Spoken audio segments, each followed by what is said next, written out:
Ladies and gentlemen, this is the moment you've all been waiting for. In this corner, weighing in at 195 pounds, he is from Long Island, New York, now hailing from Ithaca, New York. He is making his return to Earth from the hyperbolic time chamber, the challenger, Time Warp. Always wrestling with time. However, from here on and forever, our time is now.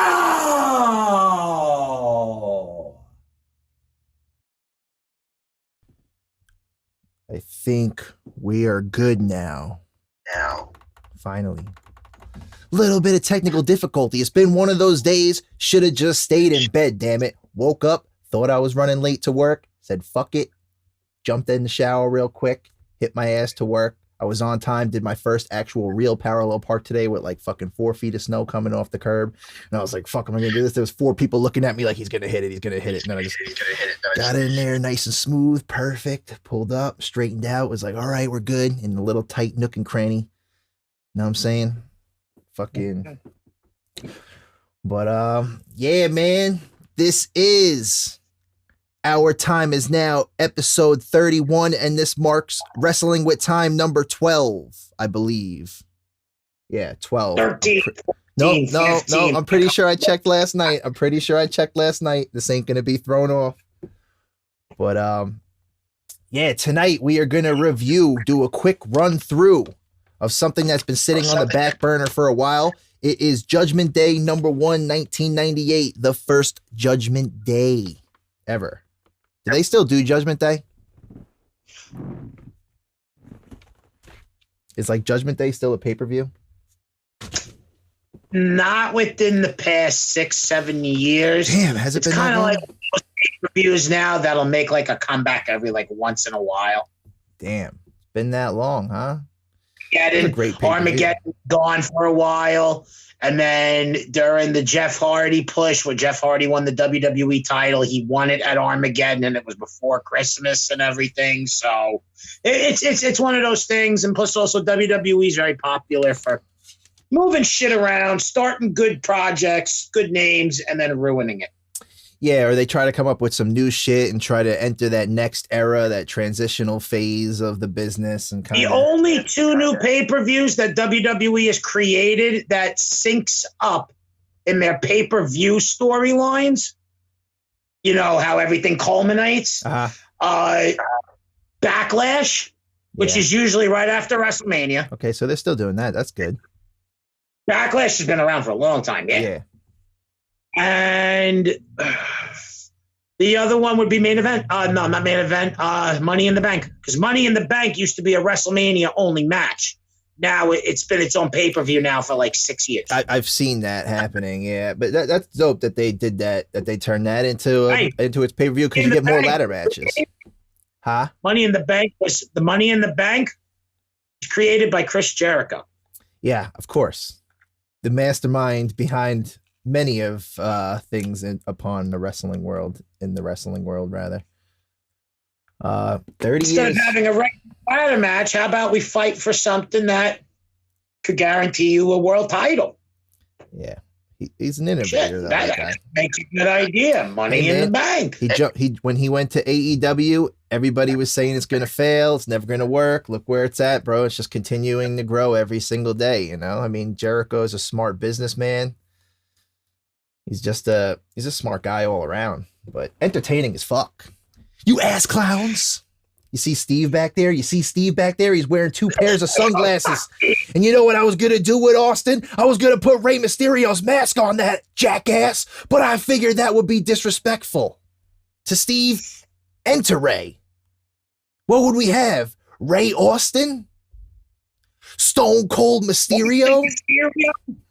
Steve Mysterio. Yeah, you know, whatever. But I want to jump in and just let them know right now that we are sponsored today by Dr. SQUATCH Soap. And since Valentine's Day is right around the corner, even if it may be a little bit of late for Valentine's Day and you happen to give them this present later, you can go, I'm fucking up, man. You could go subscribe or just check out the link below for Dr. Squatch's new Boom Chicka Wow Wow. Q, let your buddy Joey Coco Diaz do the advertisement today. Hit him. All right, today's ad is brought to you in part by Dr. Squatch Soap. All right, what you need to do with that Dr. Squatch Soap, you need to get it up in your ass crack and under your tits and make sure it works, all right? That's the only way that fucking soap is gonna work, you understand? And it's coming from a fat fuck like me. And I've been trying to lose a little bit of weight with the keto, but I like my steak and my weed. So until that happens, Dr. Squatch Soap, go smell like a fucking Niagara Falls. Go smell like you're in Jamaica or the city. Who bada bing, bing, bong. Who the fuck gives a fuck? That's all you need to know. Dr. Squatch Soap, go hunt for the fucking Squatch himself. Links down below. And then when you get the link and you get the soap, take a picture and post it on Instagram and show everybody how much you love that soap. This is Joey Coco Diaz. Forget about it. And you could get laid, Joey, with Boom Chicka Wow Wow. That's the Valentine's Day special edition, limited edition soap. But link below. Be sure to check that out. And yeah, we go and just jump right into it. But do you have any other news you want to add today? World news, anything in the wrestling world that we should be aware of that maybe people are unaware of? Quick, a couple things. Shane McMahon was let go from the WWE after his big plans for the Royal Rumble. Also Shane McMahon wanted to come out as number one. He wanted to pull an Iron Man all the way up to the last entrant. Vince McMahon said no. Wanted to do something with Rollins. He the way Shane McMahon had the Royal Rumble planned, he wanted Seth to come in and work a program at WrestleMania with Seth Rollins. Vince said no.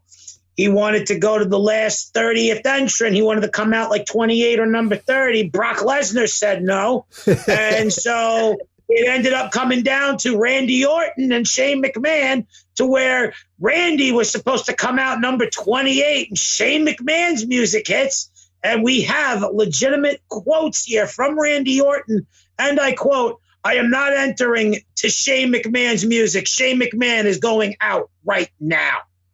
Yeah, otherwise they wouldn't do the whole show. Man was so pissed at his son, he fired him as soon as he got backstage. I'm seeing things like Shane McMahon going to continue the WCW storyline and buy WCW or resurrect WCW, and the dirt sheets are out there talking.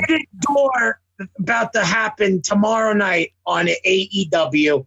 Hopefully this comes out by then. But don't tell me Shane O'Mac's going to be on AEW on November. Oh wow, Shane O'Mac is all elite. Imagine that shit right there.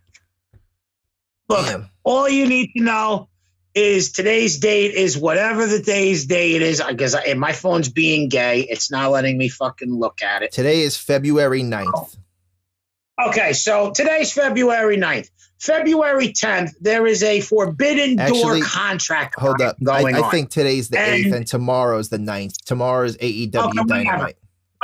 Whatever. Fucking forget about it. Can of corn and I'll be all right. Move it on. So it's either blue cheese with your wings, or you can go fuck your mother. If you like ranch, that means you like the taste of asshole in your mouth. He says that shit. Anyway, Joey Coco Diaz on Joe Rogan's podcast.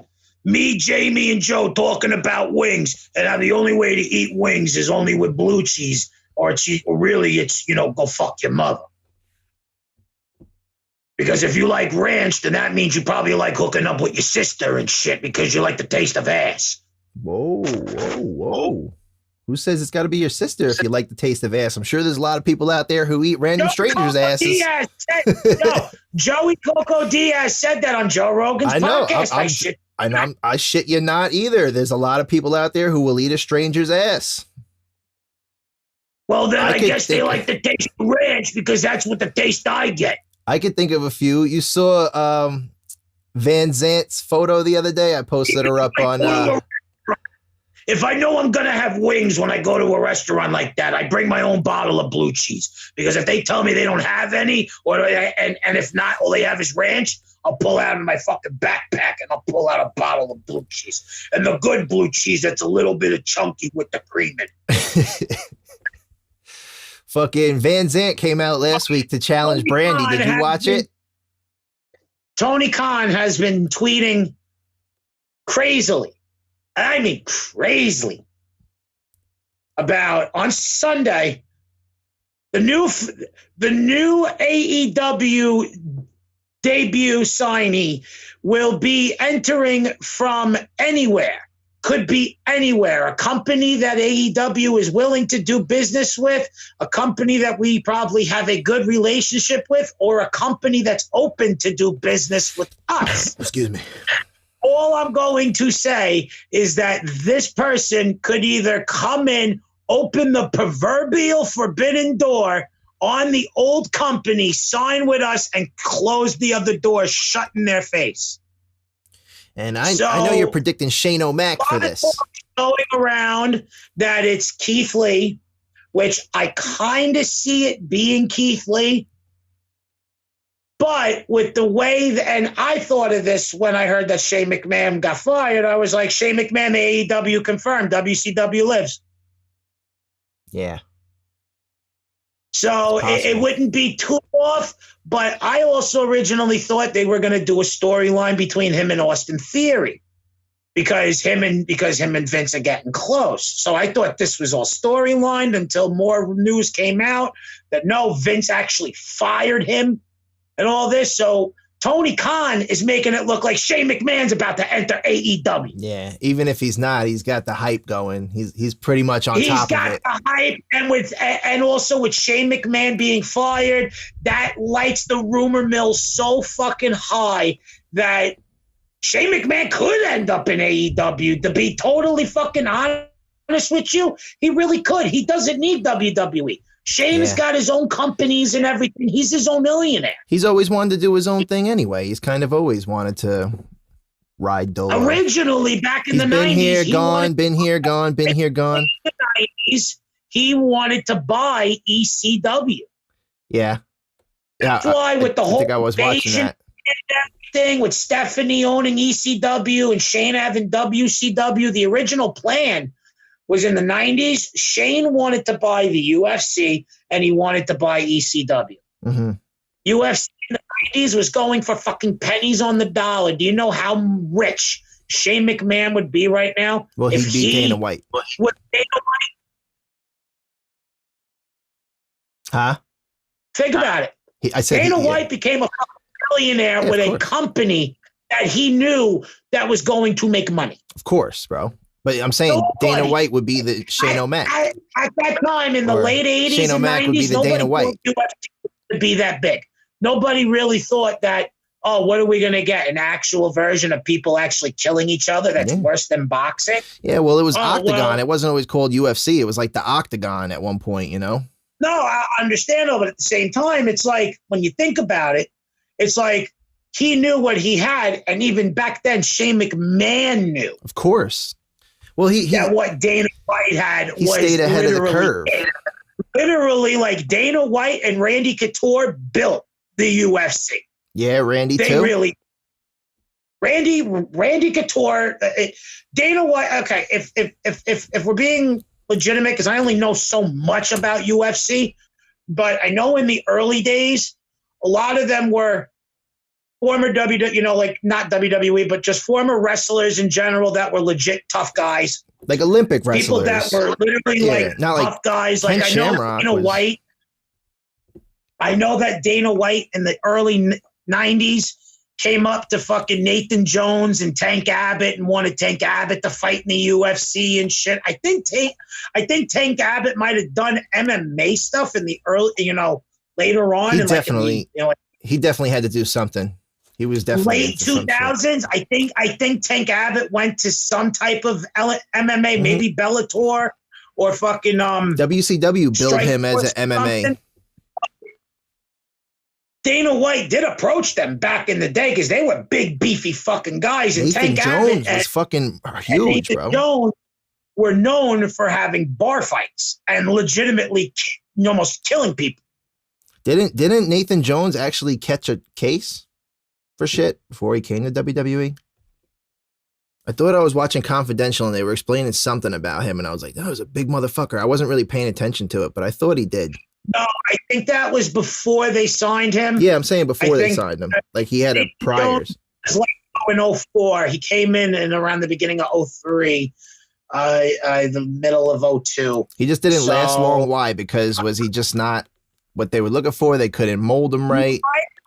I know that he did some prior things. Like I said, him and Tank Abbott were known for fighting in bars. Yeah. Him and Tank Abbott were friends back in the early 90s and the 2000s. They were known for getting in the big bar fights and actually getting in trouble. Mm-hmm. But Tank Abbott was a professional bar fighter. That's a difference. Yeah.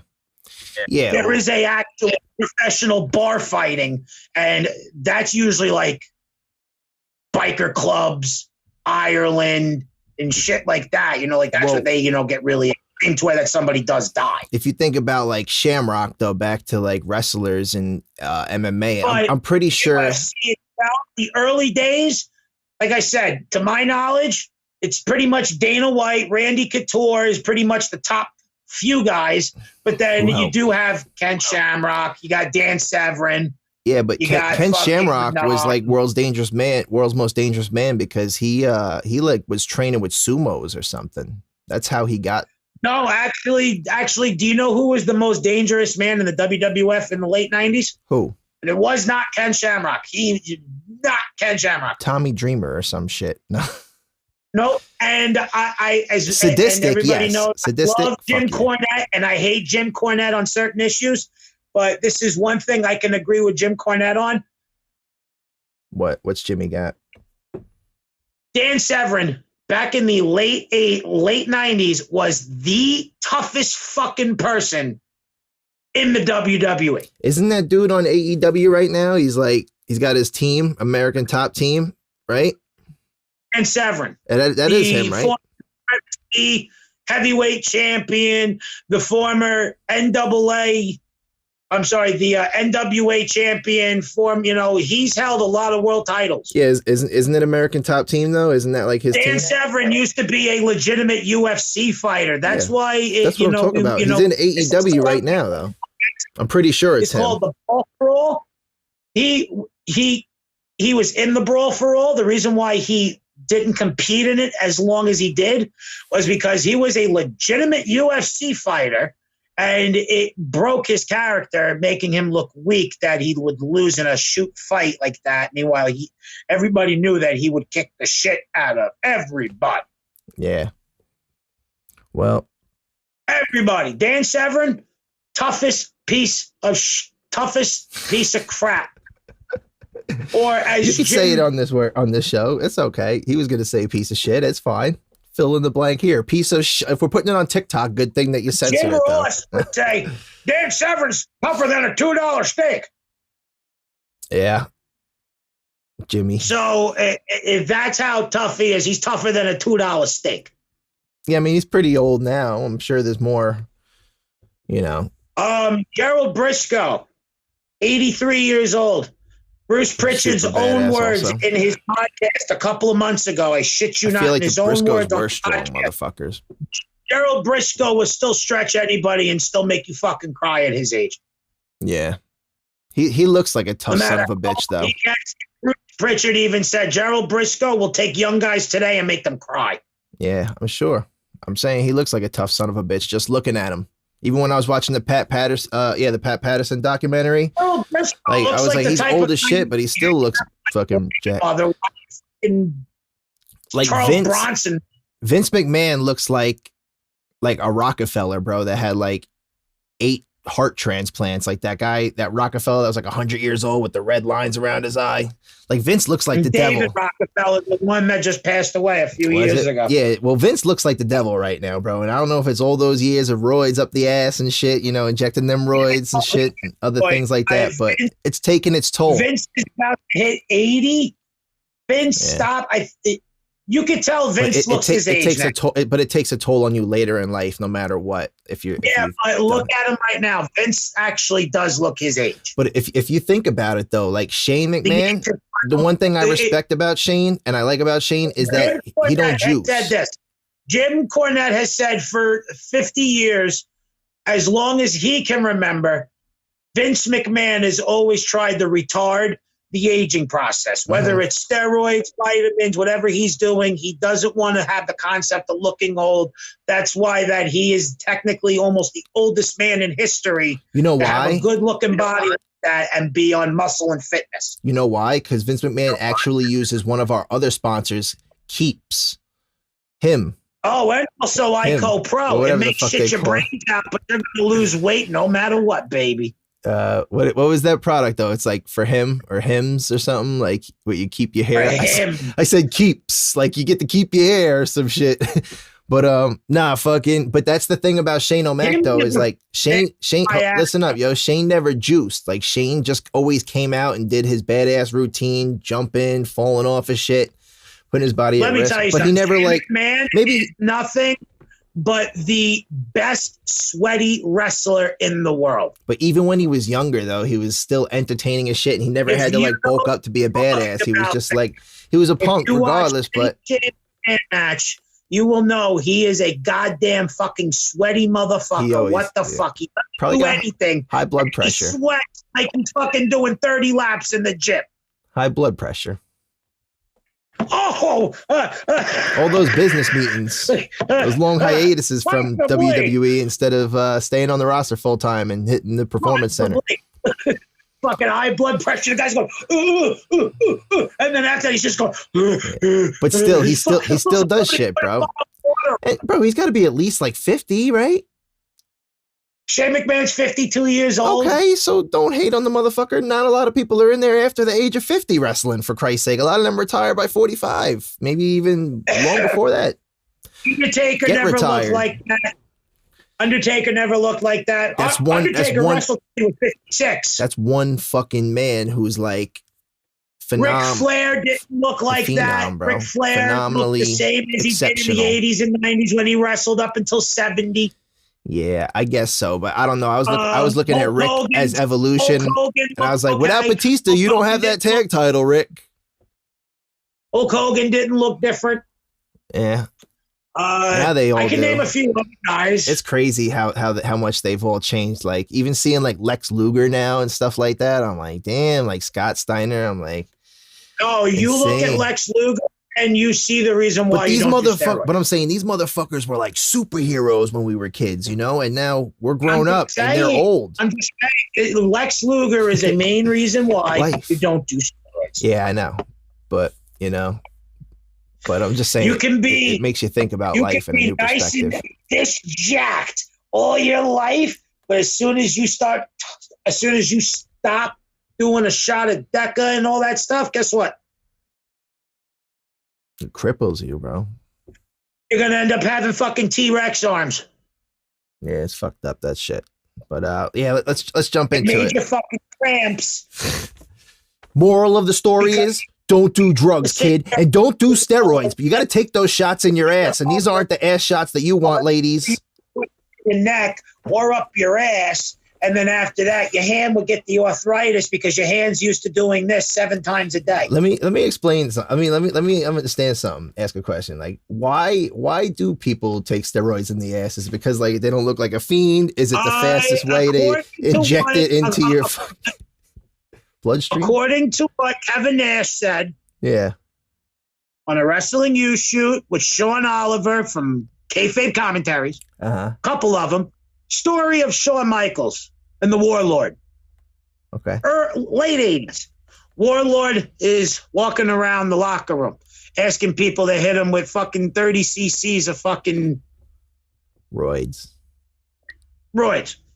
Now, Warlord is fucking 6'6", probably about 340 fucking pounds. And he's fucking, I mean, like he's fucking, fucking Warlord hands it to Shawn Michaels. Shawn Michaels says, bend over. He goes to put it in his ass, and he starts to shove it as hard as he could. He starts to push it in there. The shit started burbling out, and he looks back up and he says, "Dude, I think you're full." Taking too many ass shots, bro. According to after that comment that he made, he said it for some people it hits you more where you walk. So for guys, you know, back then we used to shoot it in the ass because it made your muscles from your back and legs work harder because they were getting most of the juice. Because technically your spinal fluid leaks out of your tailbone. Well, they also tell you don't skip leg day because leg day you get more testosterone from your leg muscles. So exercise your lower body. That's a common myth. I don't know about that. It's a common I feel like myth. it's real. It's both upper and lower. I know, but you got to get the lower, and then it produces more. Like I feel like your legs are stronger than your arms, like naturally. I used to have a personal trainer. This is the way you do it. 30 minutes on legs, 30 minutes on upper body. You can intermittent every 15 minutes. Yeah.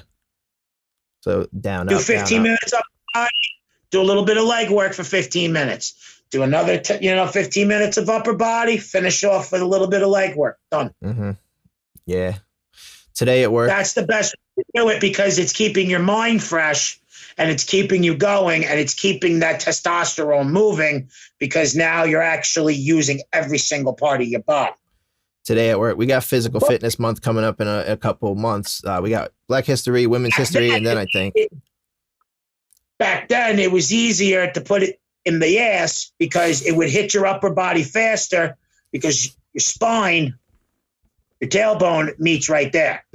So all that shit actually no. This is actual real science. The shit, all the nerves that are in your back and your tailbone, end right there. So where they're putting it, it actually seeps into the nerves that goes into the fucking spine, and then that shit absorbs in throughout the whole body.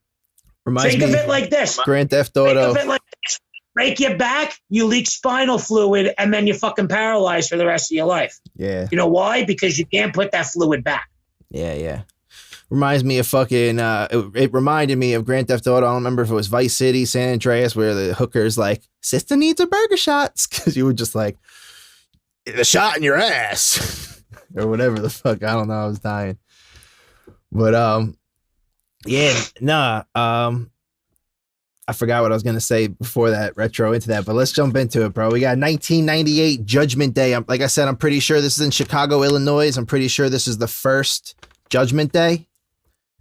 And we're starting off Al Snow versus Mark Mero with Jacqueline, who's the women's champ at this time. Jeff Jarrett came out to try to lobby a three-way. It was a no-go. It was a singles match. Who do you got? Who'd you have? I got... My name is Jeff. He wasn't. He ain't in the match. No, he ain't in the match. No, he tried to come out and say, "Let me in the match." Like go to the back to Mero, I think, or whatever. He was trying to lobby for a three-way with the ref, like trying to talk, like "Let me in." But it was a singles match. I predicted Al Snow. It was Al Snow with the snow plow. 1, 2, 3. Ding dong. Fucking bing bong. Fuck your life. 6. I'm just gonna run through like the early on matches, and then when we get to the juicy shit, we got a 6-man tag match: Disciples, which is Skull, 8-Ball, and Paul Ellering versus LOD with Draws at this time. I predicted LOD. It was win LOD, and I think this is the point where there started being tension in the group because Draws was pushing out. Was Animal and Draws were working together, or was it Hawk and Draws that were working together at one point?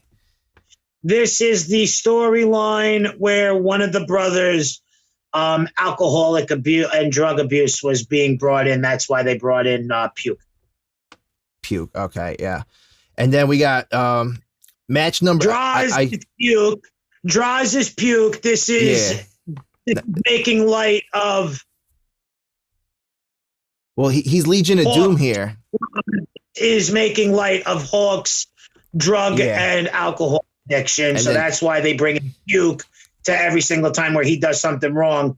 Puke just starts puking, and then that's supposed to make Animal or Hawk throw up. I have to remember who, because one of them is John Laurinaitis' brother.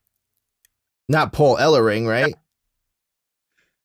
No, one of the Road Warriors. Oh, I think it was Hawk, wasn't it?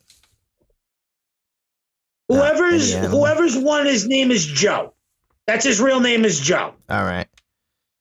But so whoever out of the guys is Joe, that is John Laurinaitis. People power. Look, buddy, I'm sorry, but we're going to have to pass you on, budget cuts, good luck in your future endeavors. People power. That's the guy that does it, huh? Yep. That is Daniel Bryan's. Ready? You ready? Yeah. That's Daniel Bryan's father-in-law. Really? He married the Bella's mom. Oh, shit. I was going to say, that's the Bella's dad? Stepfather. Crazy fact. Why do you think the Bellas were able to come back at the Royal Rumble? That was pretty nice. Daddy made a phone call. And, it's always nice to get that little Nikki spin. Oh. And who was backstage at the Royal Rumble? Who? Bryan Danielson. Oh, yeah, I'm sure he was, bro. Of course he's going to be there for his wife. Fucking big thing like that. You know what I mean? That's totally they were the DB next right there. Stayed over for AEW. Okay. So he went to WWE and hung out backstage.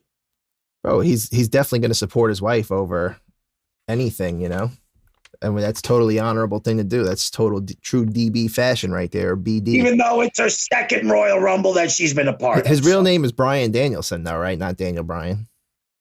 His real name is Bryan Danielson. Bryan Danielson. And then Vince was like, I got an idea. We'll switch him. Daniel Bryan. Instead of Bryan Danielson. I can trademark it. You're not the Karate Kid. You're not Daniel's son. All right, next up, number 3 for the light heavyweight championship, which is, I wish they still had that title. You know what I mean? Like, that was a good title. They should have kept that around. A light heavyweight title during the invasion angle was unified. Yeah. You ready? Uh-huh. The WCW. Okay, so you got WWE's light heavyweight championship. Uh-huh. WCW's cruiserweight championship. What do we do at Invasion? We unify them and call it the WWE Cruiserweight Championship. Yeah. But I'm just saying, I like the idea of light heavyweight championship, and then they should have kept cruiserweight championship in its own division. But it's the same fucking thing. So this is Brood Christian, your boy, Captain Charisma with Gangrel versus Taka Michinoku and Yamaguchi-san. I predicted Christian. Predicted Kai and Ty versus the Brood. So I'm going to have to get the Brood on this one, only for the fact that Kai and Ty didn't become a bigger stable until the 90s with the oddities and everything, and Val Venus and stuff. So if you're going by back then, I'm going to say the Brood. Yeah. Okay. Yeah. Brood does win it. I do have a funny quotable here from our good old boy JR, sponsored by his barbecue sauce below. I'm just kidding. Not really a link, but JR, you should totally hook us up with that plug. But he said, you could certainly see the family resemblance between Christian and Edge. I don't know a lot about the gothic lifestyle that Gangrel and Christian lead. I'm sure we'll be learning more about that as time goes on. So that's JR. And that means, where the fuck did you go? Right here. Oh. But that's JR. And this is also one of Christian's first matches, I'm assuming, because they're kind of introducing the Brood here in 98, something like that. But yeah, I don't know. See more. I would like to see more. He said, see more light heavyweight, as so would I, JR. And then I'd like to see more of Brian Chris. Okay, so they're joking around. King makes a reference to Brian Christopher, obviously. Rest in peace, Brian Christopher. His son. Yeah, I mean, I do miss him. Brian. His crazy fucking laughs and shit when he used to come out the ring. He did like, oh! How the fuck did he do it? You remember? But I don't remember. He said, see more of the light heavyweight championship, as so would I, JR said. And then he said, I'd like to see more of Brian Chris. Oh, wait. And JR joked around. He said, don't you got some baby pics? And he said, what are you talking about? That was King. You know, proud papa, always mentioning his baby boy. But yeah, it was cool. I noticed the more I watch old shit like that, I do catch him making more remarks about Brian Christopher, like trying to push him and stuff. Then back then, if you know, you could go a little loose. Yeah. You know, because Bruce Pritchard said it with Conrad Thompson. He was like, "Oh, okay, so this is Conrad talking to Bruce Pritchard. So what you're just telling me is that fucking real life people just sit there and blow kayfabe right out the window on live TV." Yeah. What happened? So if you're telling me that if Linda and Hulk, if Linda and Vince were caught talking to each other live on camera, would Linda say something like, I hope Terry wins tonight? Yeah, that shit could happen. Live TV, what are you going to do? Live TV, what are you going to do? You did that so calm. Live TV, what are you going to do? Shit happens, Fucking. Shit happens, yeah. I kind of think it's just real funny, if Linda just goes over to Vince and goes, I hope Terry wins tonight. Mm-hmm. Well, this ended Michinoku driver reverse into roll up 1, 2, 3 new light heavyweight champion. That was Christian. So, I mean, it was his. I just have to throw this out here. It was his first outing, first singles match, because Edge was looking on from the crowd. Bad Bunny can do a fucking Canadian destroyer. Yeah, I know. That's all I gotta say. I know. Fucking awesome. End of story. The guy's 6'4", and he's fucking doing Is he that tall? Flip pile driver, which is though. Insane. Okay, and he nailed it too. He did nail that shit. He perfected that shit. Blew my fucking mind. Been working Blew my mind. I wish we could play it like right here without getting a strike. Blew my fucking mind. Bad Bunny hitting the goddamn Canadian destroyer. I popped for that. Nah. I popped. Well, whose move was that initially? Petey Williams. Who? Steve? Petey Williams. Petey Williams. I was gonna say, isn't Stone Cold's name Steve Williams? DNA, and he's the little short buff guy in the Steiner math promo. Oh yeah, okay. Who looks like Scott Steiner. Yeah. All right. We've definitely mentioned that on the show before. You've mentioned that before. But isn't Stone Cold's name Steve Williams? What the fuck's his real name? I thought it was. Yeah, Steve Williams. It was, right? I thought so. Steve Williams. All right. Next I up, said Petey, not Steve. Yeah, no, I know. But I was just trying to think. I was like, it's been a while since I even looked up his real name or remember, but it's not one that comes up as often as like Dwayne Johnson's and Mark Calloway. Like nobody calls Steve Austin Steve Williams. Like everybody thinks it's Steve Austin, like even if that's like one kayfabe that will live around forever, bro. Cause even if motherfuckers knew, it's just like, that's how he is famously known worldwide for now and evermore. Give him a fucking Hollywood star and it's there for eternity. All right. We got Goldust versus Val Venus. There's a funny vignette as Dustin, saying, Val, it's not proper family TV or whatever, giving a whole bullshit spiel coming from Goldust. Well, at this point it's Dustin, but Goldust, I mean, it just sounded funny. This was around Val's sex tape with Terry, the preacher's wife. This is the return of Goldust, though. He's not Dustin no more. He's already cracked. And the master of mind games, hello, lady, cuts the mic. Hello, Val. You know how this one ends, right? I think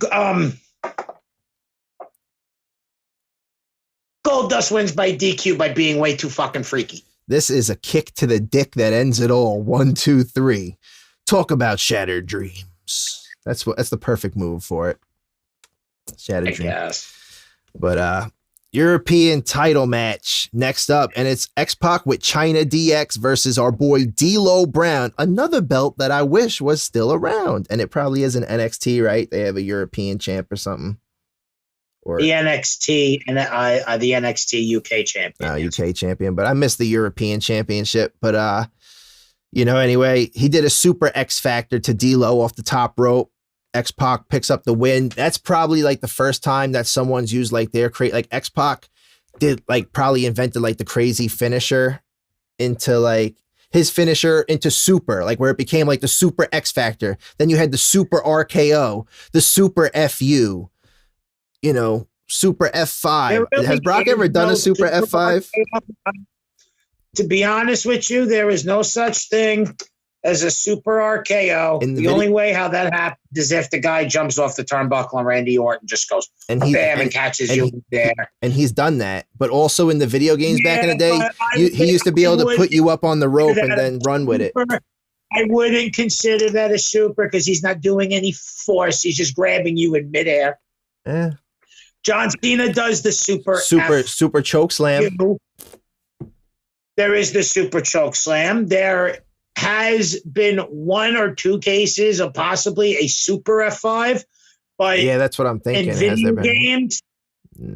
In video games, the super F5 is just when he just grabs you off the ground, throws you on his shoulders, and just spins you for no fucking reason. He's not hooking you for the fucking, spinning and hooking you down. He's just ripping you from the ground, hoisting you up there, and just wham and walking away. Yeah, there was a couple variations. There was a couple pedigree variations too. There was the one where like you fell, landed on the head, and you kind of did the shoulder thrust.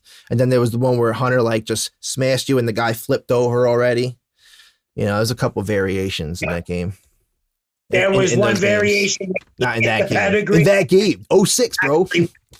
Speaking of 06, you can follow us on our new show, Stab, where we are doing a SmackDown vs. Raw 2006 GM mode with Tree J doing a walkthrough fantasy roster lineup for the next couple episodes till we get to WrestleMania. And that's just pretty much a show we talk shit. Roster. I got pretty good roster right now. We're only in I'm about to hit SummerSlam. Right now, your world champion, to my knowledge, is Bret Hart still. So stay tuned. All right. We'll follow up with that. But yeah, you can check it out. Shit to talk about shit with SH Star T. 2 regular, talk regular, about regular. Stab, STTAB for short, all that good stuff. I could drop a link below. Check that out. Next up, we got Mankind versus Shamrock for the IC title. Okay, Shamrock. Mix. Shamrock was on his page around this time. Shamrock was making his way to the World Championship. So, Mix interview before this match was dope. I predicted Mankind. Winner was Ken Shamrock by way of mandible claw self pass out. Shamrock's ankle lock. Nope, didn't do it. Mick had a bizarre finish in this one. This is where he's like pulling his hair, punching himself, inflicting pain, etc. Just being classic Mankind rather than Mick. Mankind. Exactly. He's being. I'm not. It's just weird because I call him Mick because like when Mankind first came out, his first couple of matches, he used to rip his hair. He used to put it in his mouth. Fucking hit himself. He used to do that a lot. So but, he was trying to get back into that inner thought and on how to beat somebody that Mankind song is the scariest shit ever. The Ode to Freud, like where he's like, he's like, he's like talking all dark, bro. I put that on for our haunted house with the kids, and I had like Kane's music and Halloween music and it, like the people talking to it throughout the movie, and they weren't scared of that. But Mick scared the shit out of them when that Ode to Freud came on. He's like, but not so pretty as all of you. I mean, he's going crazy. What the fuck's he say? I don't know. But anyway, we're moving on. Getting tired. 8. Yeah, we'll finish this up. Mark Henry versus The Rock. I predicted The Rock. Nation of Domination betrayal. Winner was Mark Henry. D'Lo comes out, holds Rock's feet after big splash. 1, 2, 3. That was it. And then we got the main event. I only did one side on this event. I tried to cut it short. My notes are usually mad long, 2-3 pages front and back. But we got the WWF title. It's Kane versus Taker. Special guest referee, Stone Cold. Crowds chanting Austin the whole time. I mean, He's not even a competitor in the match, and the crowd's still going wild. It's Austin, where we want Austin, whatever they were saying, but it was just it was an Austin chant going on. Your buddy, It was the storyline going down to fucking SummerSlam, Highway to Hell, Rock versus Austin at the Garden. yeah. I mean, it's a double 3 count. I mean, Austin gives himself the title. It was a total screw job. You knew it was coming.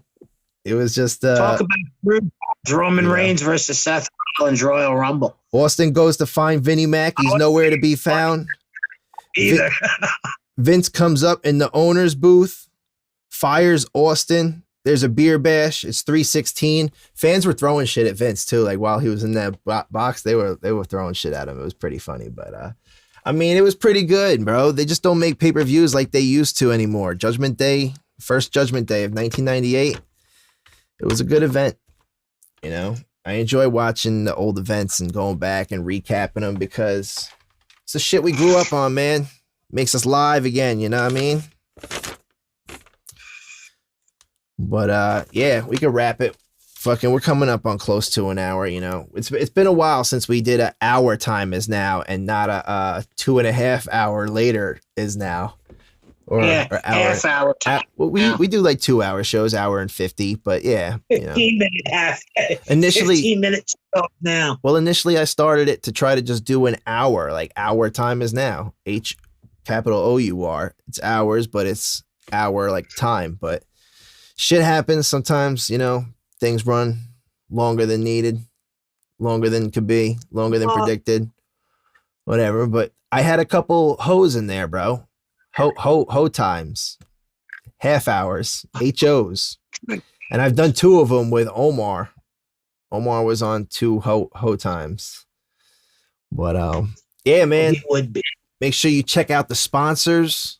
We just wanted to get on here, make sure we could get you something this week. We've been sitting on some wrestling backlog. I got all these notes and all these pay-per-views and things we got to go through, and they just keep coming. So we're going to get to them.